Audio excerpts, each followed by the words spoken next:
This Geedy P back again with I Got Flow Productions, and I'm back again, so, you know, shout out to them for bringing me back, man. Appreciate it.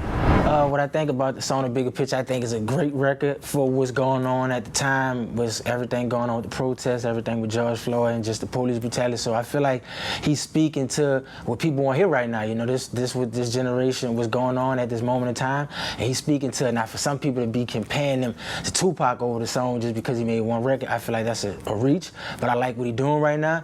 It did get his song back on the Hot 100 or whatever. That song is in the top 5. I think it might be number 3, and I definitely know it's on the Billboard 200. It got his album, My Turn on there, so I love that album. I think it's a dope album. I like the song, like I said, but for people to be comparing him to Pac, when Pac came in like that in '91 and left out like that on Machiavelli with, you know, Black in This White Man's World, that's what Pac was doing. But for Baby, what he doing with that song, I like it. It's speaking to the time, and I hope he keep it up.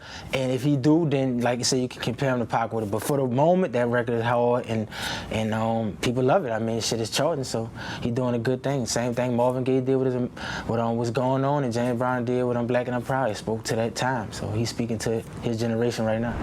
I feel like the police brutality is out of control.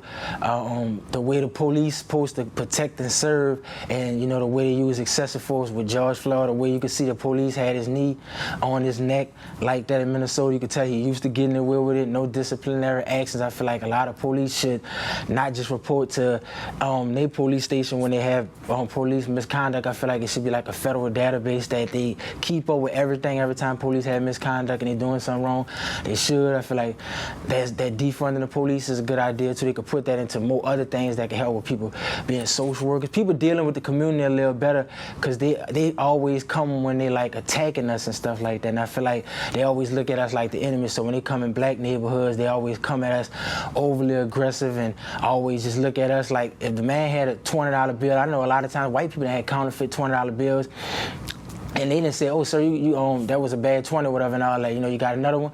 But if a black man have that, you know, they just think you're just trying to get over every time, so they never try to de-escalate stuff.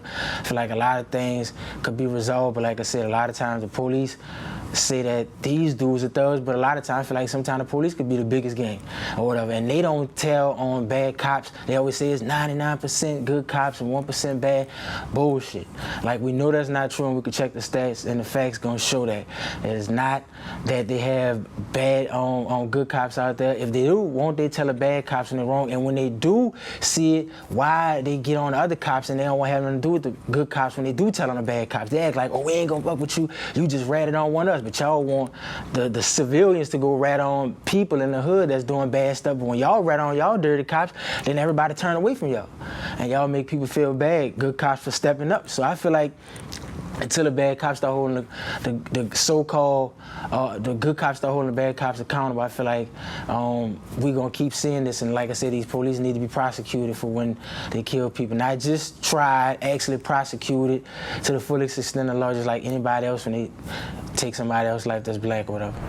My thought on the Confederate monuments, a lot of people, shout out to Ms. Landrieu when he was in office as the mayor of New Orleans, when he took down 4 of them. I know PGT Beauregard, Jefferson Davis, Robert E. Lee, and I think the White League, when they took down or whatever in New Orleans, but all around the world, I feel like they're taking them down because people tired of it or whatever. It's propaganda they push, and they try to make like these things represent heritage. When I think of heritage, I think of culture, I think of your values, I think of traditions. So if y'all saying that this flag represents y'all tradition, which this flag was a Confederate flag for a lost cause, and they try to make like these guys were heroes, and when Robert Lee died, people shut down schools and closed their jobs to mourn this man like, you know, like he was some kind of savior for the South. So I just feel like those monuments represent, you know, black people being oppressed, and after the Reconstruction era, a lot of those monuments went up after between 1880s and 1890s. and that shit represented just keeping black people out. It represents segregation, it represents oppression of black people, and I just feel like those monuments need to be taken out, put them in a museum, let the daughters of the Confederacy, the ones that started all that shit in Nashville, let them put them in a museum, let them take that bullshit back and stop the propaganda. All the books that they made to put in down south schools to treat these guys like heroes is a bunch of bullshit. So for everybody to say that's heritage, and for everybody to say that the guys that fought in the Civil War was fighting for a just cause, a lot of those white men didn't have slaves, they warned us that flag represents keeping black people down. So nowhere around it is nothing Southern about it, because we all from the South, and I don't feel like that flag represent my Southern heritage. I feel like that represent what it feel like the Jews, the neo-Nazi flag, that flag mean that to us. So I feel like take those monuments down, and anybody that stand out there them bullshit ass flags is not Southern heritage. It's about keeping black people down and letting black people know their place in the South. That's what it represents. The Dixieland. I love Tupac because Pac always been outspoken like me, and Pac speak from his heart. And you know, he come up from a family with you know, his stepdad, and you know, being, I think Assata Shakur was his mother and godmother, and just his mom, and just everything he come from. You know, Pac was very educated. He spoke from the heart. He was very passionate, and his music touched people's hearts. And when you think about songs like Dear Mama, Change, Keep Your Head Up, Black and His White Man's, where all the stuff, I mean, his party songs, Pac he was different, he was special, and that's why a lot of people compare people to Pac, because you gonna feel Pac. Like Eminem said, when you listen to Pac, he always say, can you feel me? And that's because Pac give you goosebumps and chills when you listen to Pac. And I feel like that's why the game missed him. And you know, we lost Pac when he was 25. So imagine what Pac would have been able to do at Jay-Z age. Now, the reason why I love Jay-Z so much, because Jay-Z was always cool, his rhymes, his flows, you know, what he represent for wise is the swagger, and even what he doing right now, the way he looking out for his people and how he has grown. You know, he didn't come in like that necessarily, but, you know, Jay-Z has evolved, and I just always thought Jay-Z was cool. I always loved the music. I always thought he was a dope rapper, and I just love what Rockefeller embodied, and I still love Jay-Z to this day. So I've been a Jay-Z fan since my brother put me on him back in the mid-90s and stuff like that, and I've been a Rockefeller Jay-Z fan ever since. So I feel like Jay-Z and Pac are definitely special rappers from that represent, one represent the East, one represent the West. I love Jay-Z and Pac. That's my favorite two rappers. Music executives that influenced me, Master P, being from New Orleans, seeing what he did when I was younger, seeing him put up these posters around the Music Factory, which is called Club Rain, not a strip club, off Lake Forest and Bundy. But I remember seeing him put the poster up for the Ice Cream Man, the white No Limit van. Just remembering what he did with that I'm About It tape and all that. I mean, About It movie and stuff like that, and just how he really influenced the hell out of me or whatever. Seeing him come from New Orleans, big fan of Cash Money, seeing him build it right here. Baby and Slim had a big influence on me. You could tell Bad Boy, I got the jersey on and stuff like that, the one Biggie wore on Juicy. So Puff, you know, what he did with Uptown Records and coming up under Andre Rell, he influenced me a lot. Damon Dash, definitely big influence on me. Like I said, I love Rockefeller, love Jay-Z, and I love Damon Dash, swag, his attitude, and how he always fought for his company. He was always an artist advocate. I always loved Jason Jeter, that was T.I. manager. He influenced me a lot. Jermaine Dupri, being a visionary. I love what J.D. did. Suge Knight, Easy, a lot of them, whatever. J. Prince, I love all of them, what they have done, because I feel like they made something out of nothing, and they definitely was visionary type guys, and they was dope. So, like I said, the George Floyd stuff didn't have to happen. The police could have, you know, put the man in the handcuffs, put him in the car, but for him to do that, all those minutes he kept his knee on his neck or whatever, you know, kneeling on his neck just like, you know, Colin Kaepernick was kneeling down, and I guess he was trying to show him, I'm gonna show you the way y'all want to kneel. I'm gonna kneel on his neck till he can't breathe no more. I felt like you said, it was ridiculous. Racism and his impunity was like cops feel like they could do anything and they won't be held accountable. They feel like they're above the law. They got a gun and a badge and authority, and they abuse it. And I feel like that was ridiculous. With Rashard Brooks, I feel like that was bad. I feel like the widow man asked the cop, could you just let me park my car and walk around the corner? My sister don't stay too far. I feel like a lot of times to to stop situations from going that far with somebody losing their life over being drunk in a parking lot. You could have let him park his car, take the keys or whatever, and let him walk home. Or give him a ticket or something like that. Like, a lot of these things don't have to go that far if they could find other ways to not let something go that far with somebody losing their life over not being pulled over because he just robbed a bank, not being pulled over because he was looking like a murder suspect. Somebody that was just had a couple of drinks, and if that was a white kid, they would have let him walk home. But, you know, he had a taser. We know you got a vest on. If he even would have hit you in the neck, it wouldn't have killed you. So for you to shoot him that many times, knowing all the stuff that was going on in the world at that time, that just letting you know they don't care.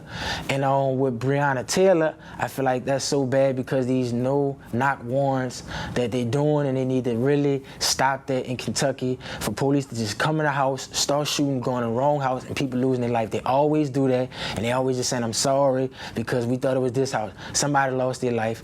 This guy, a boyfriend on attempt murder charge, I think, or something like that, for shooting at cops when he feeling like it's an intruder. You in there with your girlfriend and stuff like that. Somebody coming out, you don't know what's going on. You grabbing your legal gun and you trying to protect your house. Now this man going to jail, his girlfriend going, and all they can tell her family is they sorry. And then we just keep hearing the sad story over and over. So I hope all of them are brought to justice, and I hope they prosecute, and I hope police really learn that Black lives do matter. And for the people that's doing everything the right way, but they just losing their life on a funny style, like just like senseless, is crazy. So I feel like they need to do away with those no-knock warrants, and I just feel like it's a shame that she had to lose her life like that, and we just keep hearing this stuff over and over. And with Ahmaud Arbery, what happened with him in Georgia, I feel bad about that, because for those guys to say they thought he was looking in somebody's house or stealing something, we didn't see him running up the street with nothing in his hand, so stop it. For y'all, the guy to come behind him filming everything, and then the two people, his dad and the son, shot him down like a dog in the street. That was ridiculous. I mean, how we don't know this dude wasn't feeling like they're trying to kidnap him? Everybody want to make citizens arrests, and you don't know what them dudes could have been up to. For all he know, they could have been Wayne Gacy. They could have been serial killers. So you see some white guys in a pickup truck trying to grab you, you gonna think, man, I gotta defend myself. These dudes could be about to kidnap and kill me, so of course you gonna fight them off. And they took his life, and they didn't have a justifiable reason. They just assuming that he was doing something he had no business doing. But that's white people always thinking that black guys are criminals because they pump that shit into the media and always think we thugs, we criminals.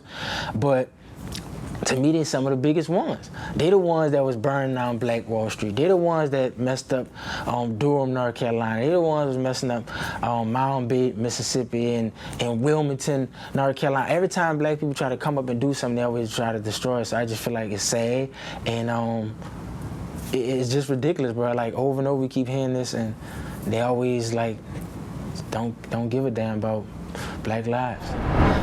At the moment who I'm working with Nice Guns. Been working with Nice Guns for a while. He working on a project right now called, I think he called it Overdue. I think that's the name we're going with. Got a lot of production on there from Shopping with Ken. Got a lot of production on there from Marshawn on the beat. Marshawn from Shreveport, Ken from Baton Rouge. I'm working with J. Arson too. J. Arson was one of the first people that introduced me to y'all, and I did the interview with y'all the first time.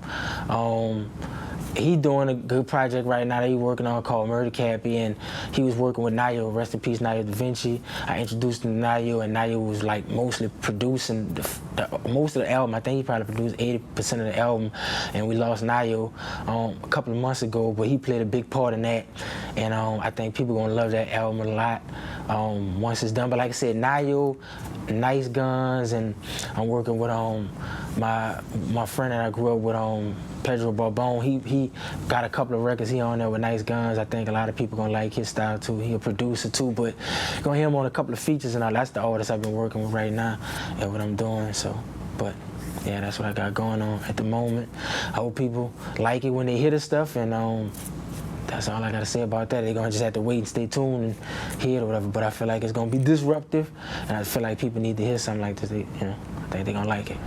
Signing out this Geedy P or whatever, checking in that BS Brand Tees in Harvey. So if y'all ever on the side, y'all come get y'all some fresh fly shit that they represent for the city. But shout out, I Got Flow Productions. I hope y'all learn something. Stay focused, learn something, love your people, and man, just keep it going, whatever and all that. Just stay pushing it, stay moving the culture forward. One love.